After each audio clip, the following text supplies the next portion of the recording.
자, 선생님 여러분 안녕하십니까? 열심히 공부하고 계십니까?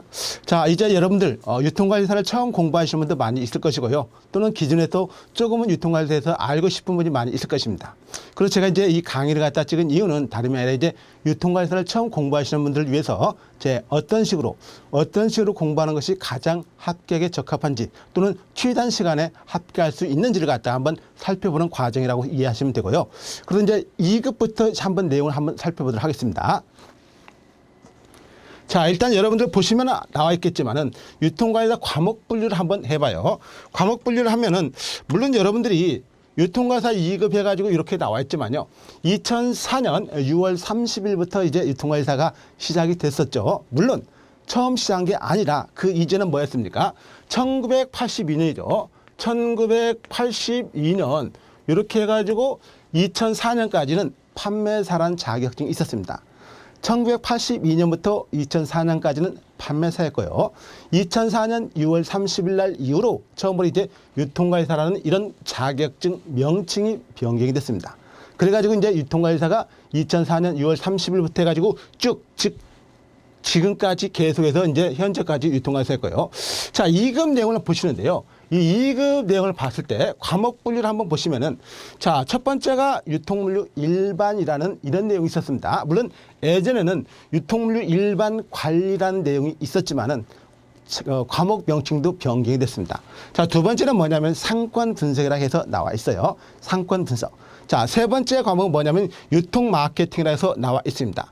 자, 그 다음에 네 번째 과목은 뭐냐면 유통 정보라 해서 나와 있으니까 한번 그런 흐름, 과목적으로 이렇게 4개 되어 있는데 그러면은 과목이 이렇게 4개 있으면은 자, 출제 문항은 어떻게 되는지 한번 살펴보도록 하겠습니다. 자, 출제 문항은요. 여기서 25문제가 출제되죠. 즉 유통물류 일반 관리에서 25문제가 출제되고 그 다음에 상권 분석에서 20문제가 출제가 됩니다. 그 다음에 유통 마케팅이 25문제가 출제가 되고요. 그 다음에 유통정보에서 20문제 해서 총 90문제가 출제가 되고 있어요. 그러니까 예전에는 100문제가 출제된 적이 있었습니다. 그런데 지금은 총 90문제가 출제되고 있으니까 뭐 그런 흐름으로 한번 여러분이 봐두시면 돼요. 그래서 출제 과목 분류와 출제 문항까지 봤고요. 자, 그 다음에 이제 한번 보시면은 배점이라는 게 있습니다. 배점이라는 것은 한 문제당 몇 점이냐 이거죠. 그래서 유통물류 일반 관리는 25문제가 나오니까 총 배점이 4점으로 되어 있습니다. 4점. 그 다음에 이제 상권 분석 같은 경우는 5점으로 되어 있고요. 왜? 20문제가 나오니까 5점이고 25문제가 나올 때는 4점의 배점이 구성되어 있어요. 그래서 이렇게 되어 있으면 25문제에서 4점을 고치면 모두 총점은 어떻게 됩니까? 총점 총 100점이 되겠죠. 이것도 마찬가지 100점이 되고 마찬가지 100점에서 총 400점이 여러분이 이제 만점을 만다면 400점이 들 것입니다. 자, 400점이 이렇게 됐을 때요. 그러면 이제 어느 정도 득점을 해야만이 합격을 할 수 있는지 한번 내용을 살펴보도록 합니다. 자, 여기 보시면요. 유통관리사 2급 합격 조건이라고 해서 이제 나와 있는데 자, 물론 이제 평균적으로 60점 이상이면 합격을 해요. 평균 60점 이상이면 합격이다. 물론 이제 각 과목당 최소한의 40점 이상을 갖다가 맞아야 된다는 것인데 당연히 40점은 갖다가 최저점수입니다. 그러니까 만약에 유통물류 일반 상권 분석 유통 마케팅 이 세 과목에서 100점을 맞고 유통정보에서 35점이 맞는다면은 총점이 400점에서 335점이 되니까 즉 240점을 넘더라도 총점이 240점을 넘잖아요. 240점을 넘더라도 기본적으로 합격이 되겠습니까? 안 된다는 것이죠. 왜냐? 기본적으로 여기에 있는 조건이 해당되지 않아요. 그래서 가급적이면 물론 이제 평균 60점이란 그 내용을 갖다가 여러분이 아셔야겠지만은 최소한도 40점 이상은 득점을 해야 됩니다. 과목당 40점 이상은 득점해야 되니까 나름대로 전략을 갖다가 세우셔가지고 공부를 하는 것도 상당히 중요하다고 여러분 이해하시면 됩니다. 자, 그런 식으로 해서 유통물류 2급이 나왔고요. 자, 그럼 그 다음에는 뭐가 냐면은 유통관리사 출제는 어디서 되느냐 이거죠. 출제. 유통관리사 어디에서 출제를 하느냐 이겁니다. 실질적으로 그렇습니다. 유통관리사를 출제하는 기관은요. 위탁법에 의해 가지고 물론 이게 국가 자격증입니다. 여러분. 국가 자격증이지만은 즉 산업통상자원부에서 어디에게 대한상공회의소에 위탁을 했습니다. 물론 기본적으로 그래요. 우리나라 시험뿐만이 아니라 이웃나라인 일본도 이 판매 전문가라는 자격증이 있는데 거기도 원래 판매사였어요. 그 다음에 이제 이름이 바뀌어가지고 판매 전문가라는 자격증으로 해가지고 1급, 2급, 3급이 있습니다. 우리나라가 거기에서 본 따라가지고 사실 자격증을 1982년에 판매사라는 자격증을 가져왔습니다. 그래가지고 일본 시스템에서도 상공회의소에서 그걸 하는데 우리나라에서도 상공회의소에 위탁을 줘가지고 지금 하고 있습니다. 사실은 어디서 해야 돼요? 큐넷에서 해야 됩니다. 산업인력공단에서 해야만이 자격증의 가치도 좀 더 높고 우리가 활용적인 측면에서 더 많은 사람들이 인식을 하는데 상공회의소라는 이 민간기관에서 하기 때문에 조금은 갖다가 시행기관 자체가 조금은 저 개인적으로 불만이 많이 있습니다. 자, 그러면은 유통가에서는 어디에서 출제를 하느냐 이거죠. 출제를 하는 데가 중요하죠. 그러면 시행기관에요. 즉 상공회의소라는 시행기관이 있습니다. 제가 2004년 6월 30일 날 유통가회사가 처음 시작했다고 그랬죠. 그때 이제 부랴부랴 유통가회사를 어디서 출제하는 게 낫겠습니까 해가지고 뭐 대학 교수들 뿐만 아니라 이런 사람들 다 모아가지고 어디 이렇게 출제 기준표라는 걸 만들었어요. 그 출제 기준표라는 그 개념이 상당히 굉장히 광범위했습니다. 넓었어요. 그래서 시행기관의 실제 기준표는 이 정도 됩니다. 이 정도 되는데 이 정도 넓이라면은 실제 시행기관에서 출제를 한 것은 어느 정도냐. 자, 요 정도 노란색 정도라고 이해하시면 돼요.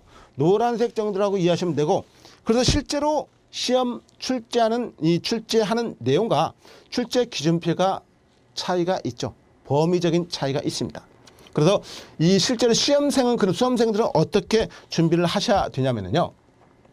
자, 시행기관의 출제 기준표가 이렇게 되어 있는데 시행기관의 실제 출제 범위는 이렇게 되어 있습니다. 시행기관 출제 기준표하고 시행기관 출제 범위하고는 중복이 되는 부분이 있긴 있어요. 어느 정도가 중복이 되냐면 여기에서 중복이 되어 있어요. 여기에서 이렇게. 그럼 여러분 보세요. 여기에도 빈 공간이 있고 여기도 빈 공간이 있어요. 즉 우리가 실제로 시행기관에서 원하는 것과 실제 시험에 출제를 하는 출제 교수들이 시험을 내는 것과는 상당히 차이가 많이 있습니다. 바로 이 차이가 뭡니까? 여러분들께서 내가 시험을 봤는데 이거는 기본서에도 못 봤던 내용이다. 이런 식으로 한 내용이 많이 있습니다. 그리고 도대체가 유통가사 시험이 무슨 국어 시험도 아니고 왜 이렇게 시험이 이렇게 나오느냐. 많은 사람이 그렇게 생각을 하고 있어요. 그렇기 때문에 여기에서 나와 있는 이 범위, 즉 이런 범위를 갖다가 벗어나는 문제가 나올 때는 대부분이 굉장히 좀 황망하죠. 또 억울합니다. 또 화도 납니다. 왜?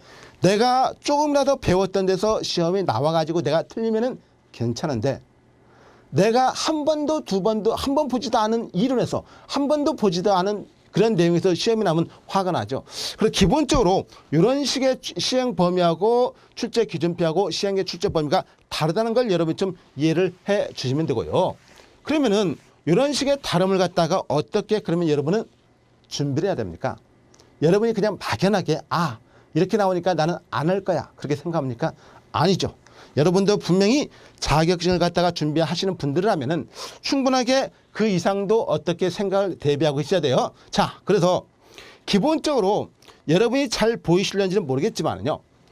기본서와 강의를 통해 가지고 여러분에게 보완을 해줄 수 있는 범위가 있습니다. 바로 이 정도의 범위라고 이해하시면 돼요. 이렇게 해가지고 이렇게 나와 있는데 이 정도 범위를 갖다가 기본적으로 이제 기본서라는 내용과 강의로서 여러분에게 커버를 해줍니다.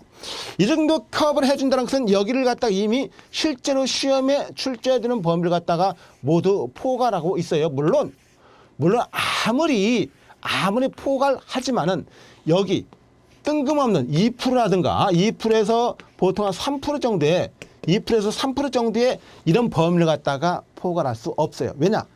출제 교수가 화가 나가지고 갑자기 자기만 아는 지식을 출제할 수가 있습니다. 수험생은 몰라요. 그렇기 때문에 이러한 범위가 있기는 있습니다. 그러나 대부분 97%에서 98%는 기본서에서 다 이미 여러분에게 충분하게 커버를 해줄 수가 있어요. 물론 이제 기본서마다 차이가 있겠죠. 차이가 있겠지만은 제가 쓴 기본서와 제가 하는 강의는 기본적으로 최대한으로 여러분에게 수험 생활을 갖다가 좁혀줄 수 있는 그런 시간을 제가 분명히 가질 수 있다고 말씀을 드릴 수가 있습니다. 자, 이런 식으로 한 내용을 갖다가 여러분이 보시면 되고요. 그런데 이제 우리는 구체적으로 이제 그런 식으로 나와 있는 내용을 갖다가 한번 더 살펴보면서 한번 보면 되고요. 자, 그럼 이제 어떤 식으로 해야 되냐면은 실제로 나왔던 이슈적인 내용 한번 살펴보도록 합니다. 이슈적인 내용. 이슈적인 내용은 어떤 식으로 나와 있냐면은 다른 게 아니라, 자, 유통관리사 2급의 주요 이슈 키워드라는 개념이 있습니다. 물론 제 1과목인 유통물류 일반이 여기 나와 있네요. 그러면 지금 여기에 있는 이런 용어적인 설명이 모두 어떻게 나왔습니까? 시험에 나왔다는 것이죠. 자, 우리가 사실 여기에 나와 있는 CR, 그다음 인적자원관리, 갈등에 대한 행동호소, ABC 제휴관리, 구매관리, 제휴관리, 유통효용, 공동배송, 보관, 채취효과, 소매상의 분류, EOQ, 기업윤리라든가 유통경로, 결정이론, 레버리지 비율, 재무제표라든가 이런 수도 없이 많은 내용이 용어가 있죠. 실제는 우리가 시험적인 내용을 봤을 때는요, 여기 있는 내용만 제대로 알면 무조건 하고 다 맞추겠죠. 사실 그렇습니다. 여기 있는 만약에 여러분 유통에 대한 효용, 다음 중 유통 효용에 대한 설명을 옳지 않은 것은 무엇이냐고 물어볼 때 여러분이 기본적으로 4가지 정도는 알고 있지 않습니까? 시간, 장소, 형태, 소유, 이런 효용 같은 걸 물어보는 게 바로 이겁니다. 물론 이거 하나만 물어보는 건 아니에요. 다양한 효용이 있는데 그 효용을 갖다가 여러 가지로 물어볼 수가 있고, 예를 들어서 EOQ 문제 같은 경우도 굉장히 계산적인 문제로 자주 나왔던 내용입니다. 그러니까 이런 식의 내용이 주요 이슈 키워드로 해가지고 이제 교재가 여러분에게 와가지고 여러분을 충분하게 설명을 시켜주는 것이고요. 여러분도 이러한 내용을 가급적이면 좀 이해를 해 주셔야 됩니다. 그래서 주요 이슈 키워드 같은 경우도 이렇게 되어 있다는 걸로 봐주면 되고요. 그게 이제 유통관리사 2급에서 1과목인 유통물류 일반에 대한 내용이었고요. 두 번째는 뭡니까? 상권 분석을 한번 살펴보도록 합니다. 상권 분석도 마찬가지입니다. 두 번째 과목이고 총 20문제가 나온다는 거 여러분 알고 계시죠? 20문제. 자, 매장 면적 비율별 크루스텔라라든가 거리 감소 효과, IRS와 MEP 이런 거, 소매 중력 이론, BPI, CST 맵, 누적 이런 것 쭉 이런 걸 다 나와요.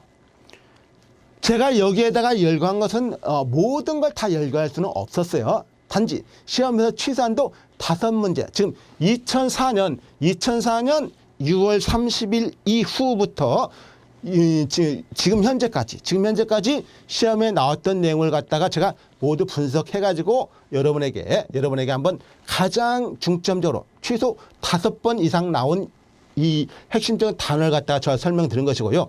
어쨌든 이거 같은 경우는 사실은 제가 넣을까 말까 했어요. 왜?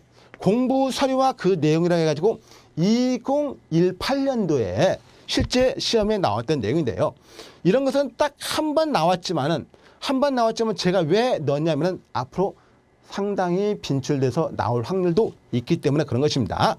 뭐 그 이외에는 계속해서 여러분이 수도 없이 많이 봤던 누적적인 내용이 드는 것입니다. 그러니까 아마 여러분들 충분히 이해할 수가 있을 것이에요. 자, 그 다음에 이제 세 번째 과목이 뭐냐면은 유통 마케팅이었죠. 유통 마케팅. 자, 유통 마케팅의 용어적인 내용도 모두 여러분이 다 어느 정도는 알고 있어야 돼요. 그래서 기본적으로 여기 쭉 나와 있는 매장의 구성 설계라든가 크로스레나 그다음 매장 배치, 머천다이징, 인적 판매라든가 광고라든가 소매 수명 주기, 현금 할인, CRM 같은 거 포지셔닝 이런 모든 것이 있습니다.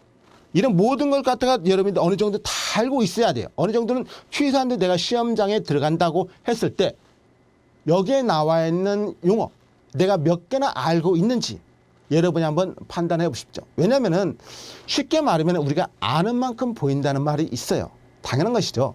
내가 아는 만큼 내가 어떤 언어 같은 것도 마찬가지고 무엇이든지 마찬가지겠지만 내가 언어 같은 경우는 아는 만큼 들리고 내가 상대방이 말할 때도 아는 만큼 보일 수밖에 없는 것이기 때문에 여러분 그런 것 좀 알아주시면 되고요. 뭐 이런 것도 최소한도 기본적으로 5문제 이상씩은 계속 나왔던 내용이니까 한번 여러분 살펴주시면 됩니다. 자, 이게 유통 마케팅이고요. 자, 그 다음에 유통 정보죠. 사실은 유통 정보가 조금 어렵게 많이 나와요. 어렵게 많이 나오지만은 기본적으로 영어 단어 같은 이 빅데이터라든가 RFID라든가 SCI 모델, 특히 이 SECI 모델 같은 건 지식 경영이죠. 가장 많이 최근 많이 출제되는 거 CAO라든가 QR라든가 O2. 뭐 이제 조금 더 가면 이 O2 같은 경우도 사실 온라인하고 오프라인이지만은 이제 O4, 5도 솔직히 나와야 됩니다. O4. O4, 5라는 것은 뭡니까? 이게 4라는 것은 말 그대로 이걸 갖다가 이 4를 말한 게 아니라 4예요. 즉 온라인 여기 오프라인입니다. 오프라인 4 온라인을 말한 것이에요. 그러니까 오프라인을 위한 온라인을 말한 것입니다. 온라인을 위한 것이 아니에요. 오프라인을 위한 온라인을 말한 것입니다. 그러니까 지금 오프라인 매장을 위한 온라인이라고 보시면 되는 것인데 이런 식으로 이제 많이 내용이 이제 출제가 될 것이고요. 앞으로도 그렇고 뭐 이런 내용으로 이제 새롭게 계속해서 2020년부터 해가지고 이제 계속해서 이런 것 많이 나올 것입니다. 그러니까 여러분도 반드시 그런 내용을 좀 알아둘 필요가 있는 것이고요. 물론 여러분들의 교재를 갖다가 좋은 교재를 선택하시면은 거기에는 충분히 다 반영이 되어 있으니까 뭐 너무 걱정을 하지 않아도 됩니다. 어떻게 저걸 내가 다 보느냐? 아니에요. 볼 필요 없습니다.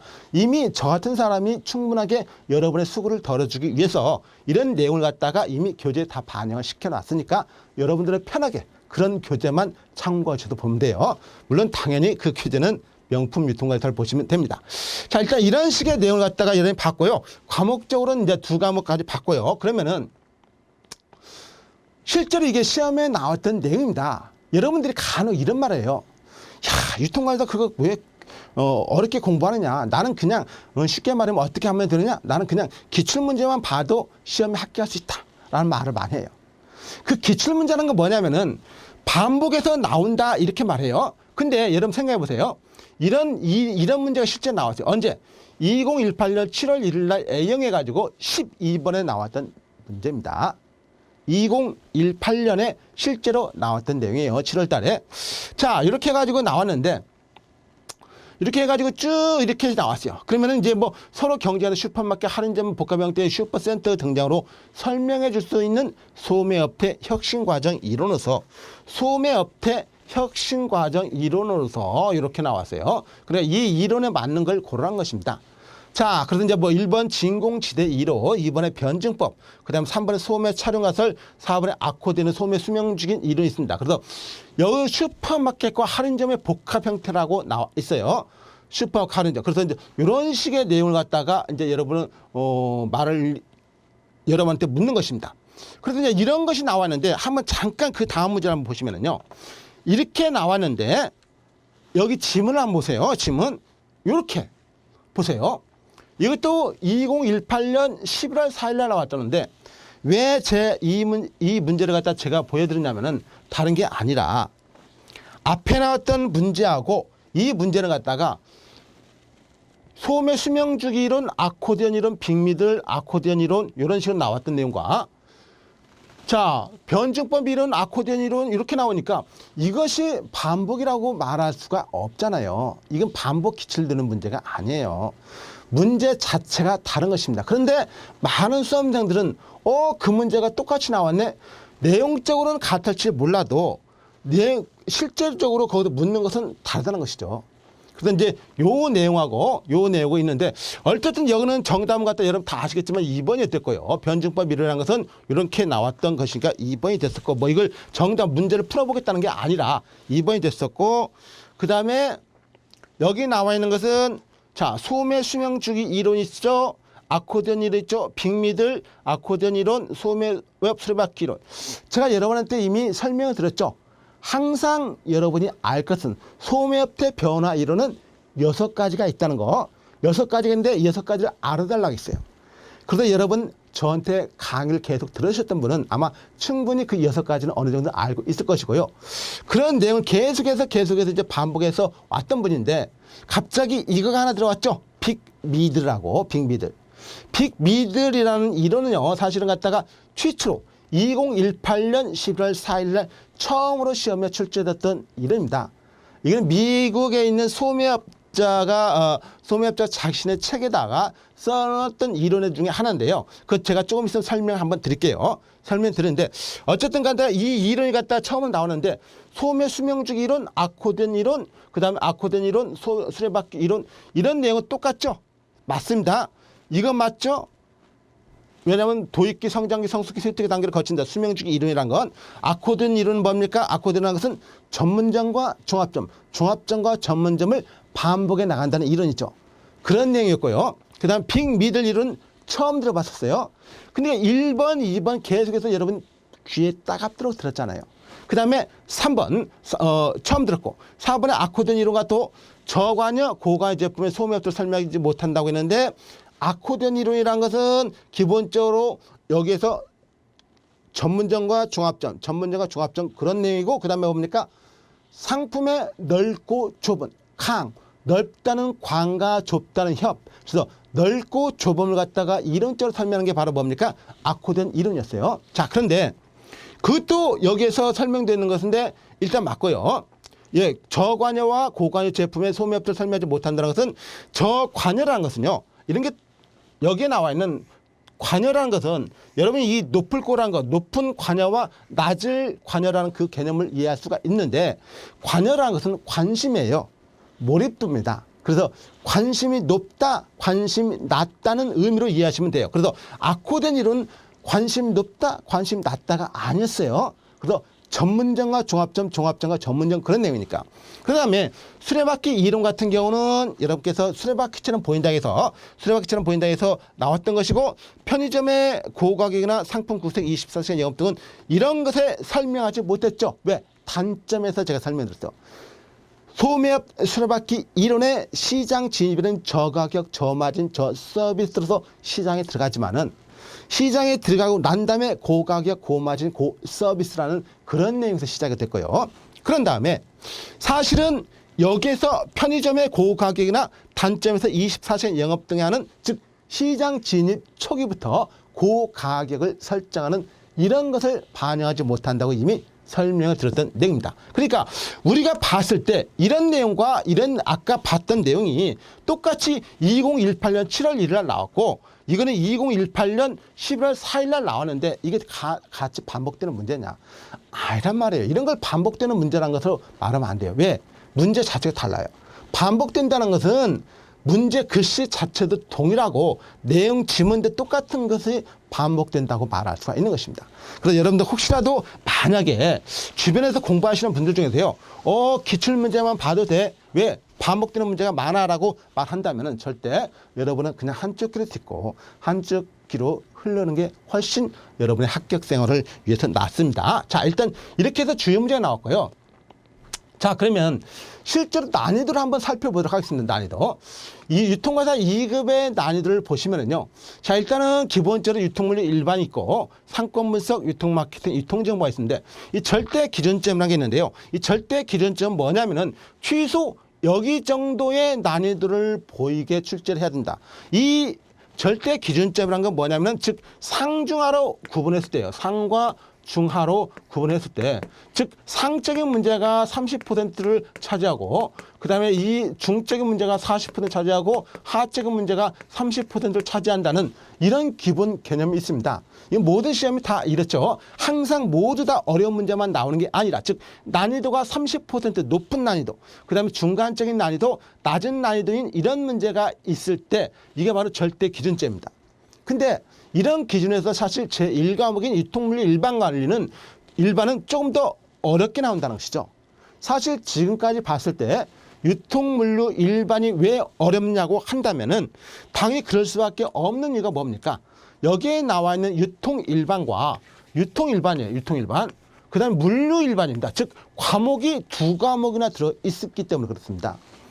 유통이라는 내용하고 물류라는 내용이 같이 포함되어 있기 때문에 즉 과목이 두 과목이나 포함되어 있기 때문에 광범위한 범위에서 출제가 되기 때문에 수험생 입장에서는 상당히 그 광범위한 범위를 갖다가 좀 잡는 것이 힘들어요. 물론 교재 같은 경우는 마찬가지예요. 제가 쓴 교재도 가장 범위가 넓은 게 바로 이겁니다.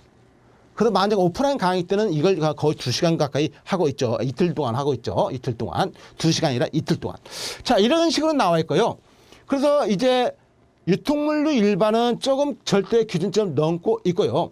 상권 분석은 거의 여기 수준에 맞는다고 보시면 됩니다. 그래서 뭐 이런 식의 비율로 해서 딱 절대 기준점에 맞고요. 유통 마케팅 여기까지입니다. 유통 마케팅은 여기까지인데 유통 마케팅 여기 정도라고 보시면 돼요. 상권 분석은 여기 거기 같다고 보시면 되고, 유통 마케팅은 실질적으로 우리가 난이도 상중하로 따졌을 때는요, 유통 마케팅은 조금은 쉽게 출제가 되고 있어요. 물론 이제 기본적으로 우리가 마케팅이란 개념은 시험을 보지 않더라도 기본적으로 뉴스라든가 신문 같은 데서 봤던 용어가 나오기 때문에 조금은 익숙한 면이 많이 있습니다. 그렇지만 어쨌든 간에 시험적인 측면에서 비교를 해 보더라도 이 정도 조금 쉽게 나오는데, 최근에 이게 문제예요. 유통정보가 문제입니다. 유통정보가 조금씩 이제 어렵게 나오는데, 그 어려움이란 건 뭐냐? 사실 유통정보라는 과목은요, 우리가 어렵게 나오면은 거의 손도 못 댈 정도로 어렵습니다. 용어 자체도 어렵고요, 적응하는 내용도 어렵고, 무엇을 묻는지를 잘 모를 때가 많이 있어요. 그래서 유통정보 같은 경우도 사실 굉장히 점점 어렵게 나온다는 걸로 좀 여러분이 이해를 하시면서 이제 수험을 입장에서 준비를 해 주셔야 됩니다. 자, 이런 식으로 일단 기본적인 개념을 바꿔요. 자, 그러면은 이제 우리는 어떻게 준비를 해야 되느냐 이거죠. 준비를 하는 것은 어떻게 하느냐. 자, 최초 수험생 입장이다. 내가 공부를 유통관에서 처음으로 공부를 하고 싶다 이거예요. 최초 수험생 입장이고, 그런데 우리가 사실 조금 창피한 말이지만은 유통관리사 같은 경우는 굉장히 많은 수험생들이 너무 쉽게 생각해서 그런지 몰라도 재수 한 번에 합격하는 비율이 굉장히 낮습니다. 보통 2번, 3번씩 해가지고 합격을 하는 분들이 의외로 많이 있어요. 물론 그분들은 나는 한 번에 합격했다고 말하지만은 저 같은 경우는 좀 잘 알기 때문에 그렇게 좀 많이 창피한 게 아닐 수가 있어요. 어쨌든 간에 그러면 최초 수험생 입장에서는 어떻게 합니까? 자, 좋은 기본서는 무조건 하나가 필수입니다. 여기서 좋은 기본서라는 건 다른 거 없습니다. 뭐 표지가 화려하거나 그 다음에 내용의 색도가 2도, 4도가 되어 있거나 그런 게 좋은 수험서가 아니라 시험에 가장 나오는 적중도가 높은 수험서가 가장 좋은 것이에요. 간혹 가다가 어떤 수험생은 비문 같은 경우도 많이 있으면 좋은 수험서가 아니다. 아니, 비문을 따지지 마세요. 시험 자체의 지문이 비문이 아니에요. 비문이에요. 수험 자체에서 나오는 지문이 비문이에요. 그러니까 비문이 많이 있다고 해서 그 수험서가 나쁜 수험서가 아닙니다. 그러려면 소설책을 보는 게 낫죠. 비문이 거의 없잖아요. 소설책은요. 흐름대로 되니까. 그런데 좋은 기본서의 필수는 다른 게 아니라 적중도하고 이론의 적합성이에요. 적중도 높은 이론과 즉 적합성 있는 내용입니다. 그래서 여러분이 반드시 이걸 먼저 선택해야 되고요. 그러면 일단 책을 샀어요. 그러면 어떻게 됩니까? 알든 모르든 간에 빠르게 이해득을 먼저 하십시오. 빠르게 이해득을 하셔야만이 좋고요. 그 다음에 정독을 통한 빠르게 이해득을 했었는데 내가 보긴 봤는데 도대체가 뭘 내가 봤지라는 생각이 들 거예요. 당연한 것입니다. 누구든 다 마찬가지예요. 그러면은 이제 두 번째는 뭐냐면 정독을 통한 이해득 정도를 한번 해볼 필요가 있어요. 그렇게까지 공부를 해야 되느냐? 네. 여러분 최소한도 전문가라는 말을 들을 정도면은 2급 같은 경우는 이 정도는 공부를 해 주셔야 됩니다. 물론 이게 정독을 이해득 한다 해서 뭐 한 달, 2달 걸리는 게 아니에요. 빠르게 읽으면은 열흘 만에도 읽을 수가 있습니다. 이해득을. 자, 그 다음에 문제를 통한 반복 훈련도 필요해요. 물론 여러분의 교재는요, 충실하게 문제까지 중간중간에 실려놨기 때문에 그 문제를 풀면 됩니다. 그 문제를 푸시라는 것이에요. 그리고 문제를 통한 반복 훈련이 필요하다는 거. 그 다음에 이제 거의 공부를 하시는 분들 중에서 시험이 어느 정도 됐다면 이제 좀 자만심일 수도 있지만은 또 아니까 그냥 이제 조금 이제 등한히 하는 경우도 있는데 그러지 마시고요. 최소한 하루에 이론적인 측면, 아까 우리가 처음에서 봤던 어떤 용어 있었죠? 그 용어 2개 정도는 내가 알고 있어야 되겠다. 그리고 문제도 한번 2문제 정도는 풀어보겠다. 하루에 아무리 내가 공부를 안 틀어도 그 정도는 좀 생각하셔도 되고요. 만약에 시험이 이제 3주 전으로 닥쳤을 때는 기출문제도 한 번 정도는 풀어보는 게 중요합니다. 기출문제를 갖다 한번 풀어보시고. 왜냐면은 기출문제라는 것은 이미 내가 지금 보는 시험 이전에 나왔던 시험 문제이기 때문에 어떻게 보면 최적의 현장 파트너, 스파링 파트너가 될 수가 있습니다. 그래서 내가 그 문제를 풀어보면서 나 자신을 평가할 수가 있기 때문에 한번 여러분이 그걸 한번 기출문제로 실전을 대비한다고 보시면 되고요. 그 다음에 하루 전에는 뭐 그냥 기본적으로 내가 이제 별표라든가 아니면 어떤 줄을 그어놨을 때 그 내용을 갖다가 이제 기본적으로 한번 훑어보는 것이 가장 좋다고 이해하시면 되고요. 그 다음 이제 기본적으로 조금 그렇지만 재수 수험생들이 많이 있습니다. 사실은 재수 수험생들. 그런 분들은 같은 경우는 이미 기본서도 갖춰 있고요. 기본적으로 공부를 한번 했기 때문에 그리고 내 자신 한 번 정도는 안타깝지만 실패를 해봤기 때문에 이제 이전에 기출문제를 한번 확인하는 단계를 거쳐야 되고요. 그 다음에 이 기본적으로 이제 그분들 같은 경우는 기본서를 갖다가 좀 보기 짜증나니까 이제 요약서, 뭐 여러분이 흔히 말하는 365 같은 거 3일 정리 후 65점으로 합격하기라는 책도 있습니다. 그런 책, 즉 요약서를 갖다가 휴산도 1위득 한다는 걸로 좀 여러분이 알아주시면 되고요. 그 다음에 이제 기존 기본서를 한 번 정도 또 봐둬야겠죠. 그냥 전혀 등하냐면 안 되고. 그 다음에 기출문제로 지금까지 풀어봤던 내용에 이제 오답으로, 즉 쉬운 문제는 그냥 맞출 수가 있는데 어려운 문제는 항상 틀리는 경우가 있죠. 그런 식으로 나와 있는 걸로 좀 여러분이 보시면 됩니다. 그 다음에 이제 직장인 수험생이 있고 전업 수험생이라고 한번 나눠봤는데요. 이 직장인들이 의외로 많이 지금 공부를 하고 있죠. 특히 이제 직장에서 반드시 자격증이 필요하다. 내가 따야 된다 이거죠. 그런 분들 같은 경우 이제 기본적으로 시간 배분이 상당히 중요합니다. 그분들 같은 경우는 이제 낮에 일을 하기 때문에 공부를 갖다가 순수하게 밤에 퇴근해서 하는데 밤에 퇴근하는데 공부할 수 있나요? 왜냐면 그분들 같은 경우 나이도 많이 드셨고 어느 분은 가정을 가지고 계신 분들 많이 있기 때문에 뭐 가정에서는 어머니일 수도 있고 아버지일 수도 있으니까 거기에서 이제 또 그 시간도 있기 때문에 시간 배분이 상당히 중요하다는 걸로 알아주시면 되고요. 그 다음에 독학과 인강이 있는데 가급적이면 독학하지 마시고 돈을 조금 들더라도 인터넷 강의라든가 이런 거 한번 들어보는 것이 좀 나이가 드신 분들한테는 더 훨씬 수월합니다. 물론 이제 독학이 반드시 이건 필요 요건이라는 것보다는 그냥 여러분이 선택을 갖다가 할 수가 있는 것이니까 여러분이 그건 선택에 맡길 수밖에 없는 것이고요. 자, 인강을 많이 듣기보다는 정확히 듣는 게 더 나아요. 인강을 갖다 계속 반복해서 듣기도 좋지만은 정확하게 저 사람이 무슨 말을 하고 있고 왜 키워드가 무엇인지. 왜냐하면 강의를 하는 사람은 당연히 시험 문제를 계속해서 많이 풀어봤고 적용했기 때문에 강의 내용 중에 키워드 같은 거, 핵심적인 용어를 갖다가 설명할 수밖에 없죠. 그러니까 수험생 입장에서는 강의 내용을 갖다가 자주 듣기보다는 정확하게 뭘 말하고 있는지를 갖다가 아는 것이 중요하다는 것이죠. 물론 키워드를 정확히 이해하신다는 것은 당연히 필수입니다. 핵심적인 내용이에요. 그래서 간혹 가다가 뭐 CER 같은 거 나오는데 이 CR 같은 경우는 이렇게만 나오면 모른단 말이죠. 왜냐하면 CRM도 들 수가 있고 CRP도 들 수가 있기 때문에. 근데 여기 뭐냐 이거죠. 그러니까 이 용어 같은 거, 이 CRM은 커스터머 릴레이션 매니지먼트, 즉 고객 관계 관리가 되고 CRP는 뭡니까? 끊임없이 공급하는 과정을 말해요. 컨티뉴어스 리프레시먼트 프로세스니까 그런 내용이기 때문에 CR만 나온다 해서 그냥 저건 뭐네 라고 단정해서 해서는 안 된다는 거예요. 그래서 자꾸 키워드를 정확히 이해하시고 용어를 마인드화 해야 됩니다. 용어를 마인드화 한다는 것은 뭡니까? 내가 지하철이든지 버스든지 아니면 그냥 멍 때리고 있을 때도 있겠지만은 그럴 때 내가 그냥 시험에서 나왔던 용어를 내 머릿속에 한번 넣고 이거는 이런 것이지 저건 저런 것이지 그런 식으로 한번 자기 머릿속으로 한번 생각을 해달라 이거죠. 그 다음에 최소 하루 일일에서 30분에서 1시간을 갖다가 가급적이면 힘들겠지만은 가급적이면 공부를 하려고 하는 시간 배분을 하셔야 돼요. 30분에서 1시간을 갖다가 좀 확보를 해 주셔야만이 직장을 다니시는 분들도 좀 합격할 수가 있습니다. 그리고 마지막에 핵심 정리 요약은 반드시 필요합니다. 왜냐하면 범위가 너무 넓기 때문에 범위 넓어가지고 마무리 정리를 못해가지고 시험장에 들어가는 것과 내가 어느 정도는 요약을 하고 시험장에 들어가서는 차이가 많이 납니다. 최소한도 5문제 이상의 득점을 올리든지 그렇지 않을 수가 있어요.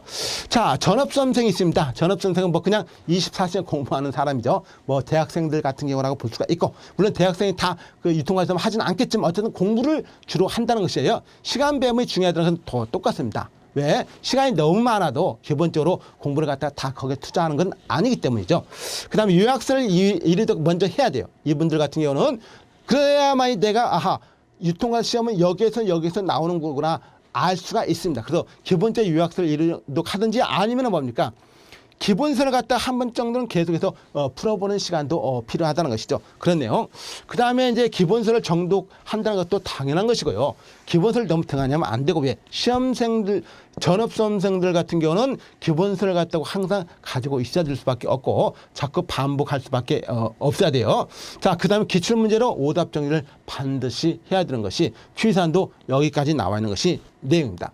자, 이렇게 해가지고 여러분이 취사안도 여기에 이 강의를 갖다가 잠깐이라도 동영상을 듣는 많은 분들께서는 여러분들께서 내가 유통가사 이걸 반드시 합격하겠다면은요, 제가 지금까지 했던 방법대로만 좀 해주시면은, 왜냐면은 저는 강의를 하고 있는 사람이고 그 강의의 출제까지도 담당을 했기 때문에 어디에서 출제가 되고 어떤 식으로 출제를 하는 범위와 그 다음에 수험생들 입장에서도 제가 상담을 많이 해봤기 때문에 또한 여러분들이 충분히 이해를 하실 수 있을 거라 봅니다. 자, 일단 그런 식으로 계속 공부하시면 되고요. 아마 여러분이 많은 도움이 됐을 거라고 생각합니다. 자, 수고 많이 하셨어요.